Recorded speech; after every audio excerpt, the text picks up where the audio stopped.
The 100 లీగ్లో Pakistan star ఆటగాళ్లకు ఘోర అవమానం జరిగింది. పూర్తి వివరాల్లోకి వెళ్తే సొంత గడ్డపై అదరగొట్టి ఇతర వేదికలపై విఫలమవడం పాకిస్తాన్ స్టార్ ఆటగాళ్లకు అలవాటే. ముఖ్యంగా పాకిస్తాన్ స్టార్ ప్లేయర్స్ బాబర్ అజమ్, మహమ్మద్ రిజ్వాన్లు ఈ లిస్టులో మొదటి వరుసలో నిలుస్తారు. ఇటీవలే పాకిస్తాన్ సూపర్ లీగ్లో సత్తా చాటిన వీరిద్దరూ ది 100 2024 ప్లేయర్ డ్రాఫ్ట్లో అమ్ముడుపోలేదు.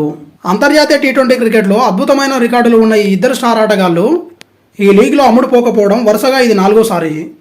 2021, 2022, 2023 సీజన్లలో బాబర్ అజమ్, మహమ్మద్ రిజ్వాన్లను ఎవరూ పట్టించుకోలేదు.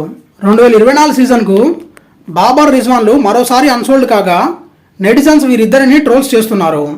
మీరు పాకిస్తాన్ క్రికెట్లో తప్ప ఎక్కడా ఆడలేరు అని కొంతమంది అంటుంటే, మిమ్మల్ని కొనకుండా ది 100 లీగ్ సరైన నిర్ణయమే తీసుకుందని మరికొందరు అంటున్నారు. ది 100 లీగ్ యొక్క 4వ ఎడిషన్ జూలై 23న ప్రారంభం కానుంది. ఇటీవలే జరిగిన పాకిస్తాన్ సూపర్ లీగ్లో బాబర్ అజమ్ 569 పరుగులతో టాప్ స్కోరర్గా నిలిస్తే మహమ్మద్ రిజ్వాన్ 407 పరుగులు చేశాడు. ఈ ఇద్దరు పాక్ ఆటగాళ్లతో పాటు అంతర్జాతీయ క్రికెట్లో స్టార్ ప్లేయర్లుగా వెలిగిన Jason Roy, David Warner, Tim David, Shakib Al హసన్లు కూడా ఎంపిక కాలేదు. ది 100 లీగ్లో మొత్తం 3 పాకిస్తాన్ ఆటగాళ్లు ఎంపికయ్యారు. Pace bowler Shaheen Afridi, Naseem Shah, retired all-rounder Imad వాసిమ్లు 2024 జూలైలో జరిగే ఈ లీగ్లో ఆడనున్నారు. Thank you for watching. Please like, share, comment and subscribe for more videos.